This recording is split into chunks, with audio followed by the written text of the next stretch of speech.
Assalamualaikum warahmatullahi wabarakatuh. Perkenalkan, saya Meta Sakti dengan NIM 21405244025 dari kelas Pendidikan Geografi B angkatan 2021.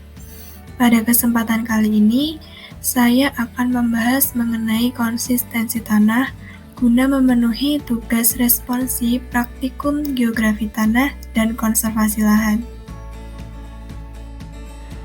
Konsistensi tanah adalah kekuatan daya kohesi butir-butir tanah atau daya adhesi butir-butir tanah dengan benda lain yang ditunjukkan oleh daya tahan terhadap gaya yang akan mengubah bentuk. Tanah yang memiliki konsistensi yang baik umumnya mudah diolah dan tidak melekat pada alat pengolah tanah. Oleh karena itu, ditemukan dalam keadaan lembab, basah, atau kering. Dan pemberian sifat konsistensi tanah harus sesuai dengan keadaan tanah tersebut. Klasifikasi konsistensi tanah pada kondisi kering, lembab, maupun basah secara kualitatif dilakukan dengan cara menekan agregat di antara telunjuk dan ibu jari. Berikut merupakan sampel tanah yang diambil dari pekarangan rumah. Yang pertama, kita akan menguji konsistensi tanah dalam keadaan kering. Pada pengujian yang pertama, menunjukkan bahwa apabila ditekan sedikit saja, tanah sudah hancur, sehingga dikategorikan ke dalam konsistensi tanah yang lunak. Yang kedua, kita akan menguji konsistensi tanah dalam keadaan lembab. Pada pengujian yang kedua, apabila disentuh dengan sedikit tekanan saja, tanah sudah hancur, maka tergolong dalam kategori sangat gembur. Yang ketiga, merupakan pengujian konsistensi tanah dalam keadaan basah. Dalam keadaan basah, dapat diuji kelekatan dan kelihatannya. Yang pertama, saya akan menguji kelekatan terlebih dahulu. Caranya dengan membasahi tanah menggunakan air terlebih dahulu, kemudian ditekan di antara ibu jari dan telunjuk, kemudian dibuka kembali tekanannya. Dan dapat kita lihat bahwa sampel tidak melekat pada kedua jari, sehingga dikategorikan dalam konsistensi tanah yang tidak lekat. Yang kedua, saya akan menguji kelihatannya. Pada tanah yang sudah dibasahi, saya ambil untuk dibentuk gulungan, dan ternyata tanah tidak dapat dibuat gulungan kecil sepanjang 10 cm.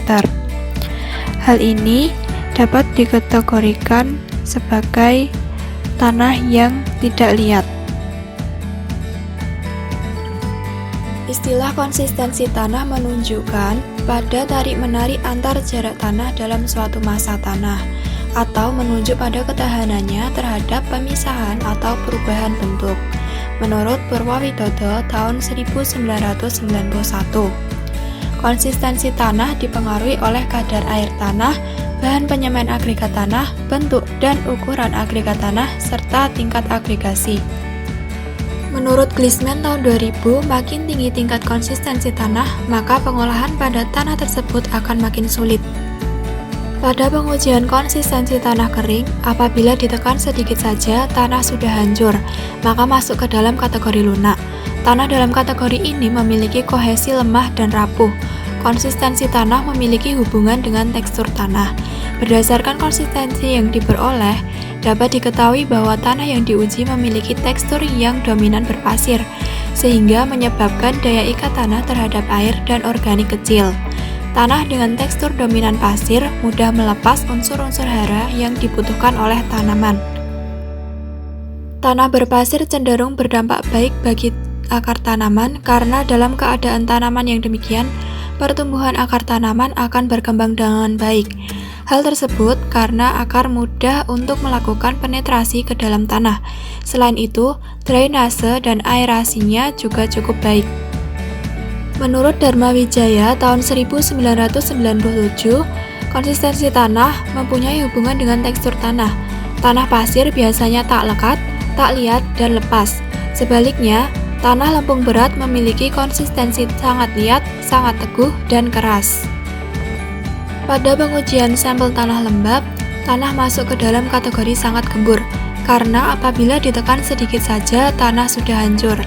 Tanah yang gembur sangat baik untuk pertumbuhan tanaman karena udara dan air tanah dapat bergerak lancar dan temperaturnya stabil, yang akhirnya dapat memacu pertumbuhan jasad renik tanah dalam proses pelapukan bahan organik di dalam tanah. Pada pengujian sampel tanah basah diperoleh konsistensi tanah yang tidak lekat dan tidak liat. Menurut Harjo Wigeno tahun 1992, bahwa tanah-tanah yang mempunyai konsistensi baik umumnya mudah diolah dan tidak melekat pada alat pengolah tanah. Berikut merupakan kesimpulan yang diperoleh. Yang pertama, faktor yang mempengaruhi konsistensi tanah adalah air, bahan penyemen agregat tanah, ukuran agregat tanah, tingkat agregasi, dan faktor penentu struktur tanah seperti bahan organik, macam lempung, dan tekstur. Kedua, konsistensi akan berpengaruh terhadap perakaran tanaman, infiltrasi, dan tingkat pengolahan tanaman. Yang ketiga, semakin tinggi konsistensi, maka perakaran tanaman akan semakin terhambat. Yang keempat, semakin tinggi tingkat konsistensi, maka infiltrasi air akan semakin sulit dan terhambat.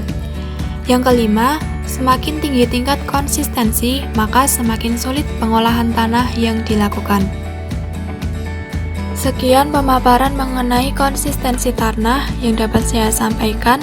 Semoga video ini dapat bermanfaat, dan apabila ada kurang dan lebihnya mohon dimaafkan.